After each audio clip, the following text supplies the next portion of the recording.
देव तुकाराम ज्ञानदेव तुकाराम ज्ञानदेव तुकाराम ज्ञानदेव तुकाराम ज्ञानदेव तुकाराम ज्ञानदेव तुकाराम ज्ञानदेव तुकाराम ज्ञानदेव तुकाराम ज्ञानदेव तुकाराम ज्ञानदेव तुकाराम. हे भजन चालू होतं आणि हे भजन त्याच्या कानावरती पडले. हा माऊली ज्ञानोबा तुकोबरांची वारी याच्यापर्यंत येऊन थांबली आणि त्यांना देखील प्रश्न विचारला की त्या डाकूने जयपालाने तुकोबरांना माऊली ज्ञानोबरांना प्रश्न विचारला की तुम्हाला पंढरपूरचा पांडुरंग परमात्मा माहिती आहे? ते म्हणाले हो, आम्हाला पंढरपूरचा पांडुरंग परमात्मा माहिती आहे. दुसरा प्रश्न विचारला तुम्हाला पंढरपूर माहिती आहे का? ते म्हटले हो, आम्हाला पंढरपूर देखील माहिती आहे. आता आमची वारी त्याच ठिकाणी चाललेली आहे.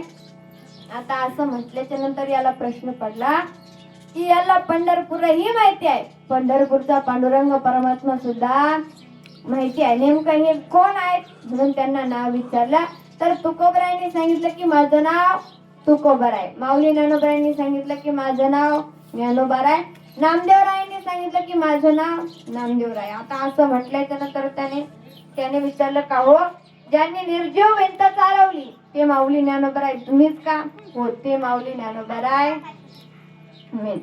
नामदेवरायांना विचारलं ज्यांच्या हाताने भगवंताने नैवेद्य खाल्ला ते नामदेवराय तुम्हीच का? हो, ते म्हटले ते नामदेवराय मीच. असं म्हटल्याच्या नंतर त्याने विचार केला की खूप काही दिवसानंतर आपल्याला संत भेटले म्हणून त्यांनी संतांकडे आग्रह धरला. माऊली ज्ञानोबराय नामदेवराय तुकोबरायांकडे आग्रह धरला की काहीही करा परंतु माझ्या घरी जेवण करण्याकरता चला. आता असं म्हटल्यानंतर संत महात्मे याच्या घरी जेवण करण्याकरता गेले. परंतु घरी गेल्याच्या नंतर बायकोने सांगितलं की यांना जेवण करण्याकरता आपल्या घरामध्ये एक शीतही अन्न शिल्लक नाही, घरामध्ये काहीही नाही. आता स्वयंपाक कशाचा करायचा? त्यावेळेस त्यानं सांगितलं हे बघ तू तोपर्यंत गुळ पाणी दे, मी जंगलामध्ये जाऊन कोणी गिराईक भेटत की काय बघ. आता हिनं गुळ पाणी दिला. हा जंगलामध्ये गेला. 1 वाजले, 2 वाजले, 3 वाजले, 4 वाजले, 5 वाजले परंतु कोणीही जंगलामध्ये येण्याकरता तयार नाही.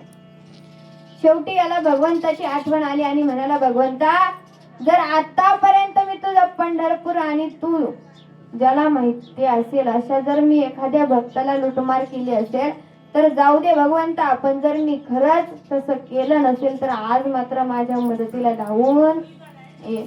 आज माझ्या घरी संत महात्मे जेवण करण्याकरता आलेत आणि मी त्यांना तसं पाठवू शकत नाही भगवंता, माझ्या मदती करता.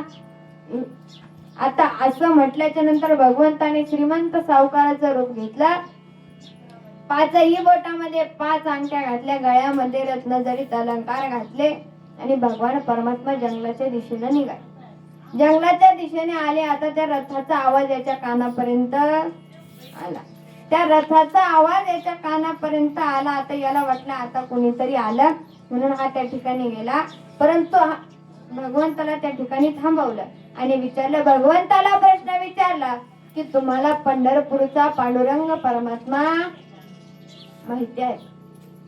त्यावेळेस त्यांना सांगितलं की मला पंढरपूरचा पांडुरंग परमात्मा माहिती नाही. भगवंताने सांगावं की मला पंढरपूरचा पांडुरंग परमात्मा माहिती नाही. दुसरा प्रश्न विचारला, तुम्हाला पंढरपूर माहिती आहे का? भगवंताने सांगितलं की मला पंढरपूर माहिती नाही. हे शब्द ऐकताच त्याने भगवंताची लूटमार केली आणि तिथून जाणार. तेवढ्यात भगवंताने त्याला थांबवलं आणि म्हणाले, हे बघ माझ्याकडे जे काही होतं ते सर्व तू घेतलं. आता माझ्याकडे जाण्याकरता खाण्याकरता काहीही नाही. मला तुझ्या घरी घेऊन जा, मला तुझ्या घरी घेऊन जा. असं म्हटल्यानंतर आता त्याने विचार केला की माझ्या घरी संत महात्मे जेवण्याकरता आले. त्यांना जर कळलं की हे सर्व काही मी लुटमार करून आणले तर ते माझ्या घरी जेवण करणार नाही म्हणून याला न्यायला नको. परंतु भगवंताने खूप आग्रह धरला. आता भगवंताने खूप आग्रह धरला म्हणून आता हा घेऊन गेला. परंतु यानं सांगितलं, हे बघ घरी आल्याच्या नंतर तू घराच्या एका कोपऱ्यात बसायचं कुणासोबतही काही बोलायचं नाही. तो म्हटला ठीक आहे. आता भगवंताला घरी घेऊन गेला. भगवंत घरामध्ये एका कोपऱ्यात बसले. संत महात्म्यांचं जेवण श्लोक झाला आणि संत महात्मे जेवण सुरू करणार.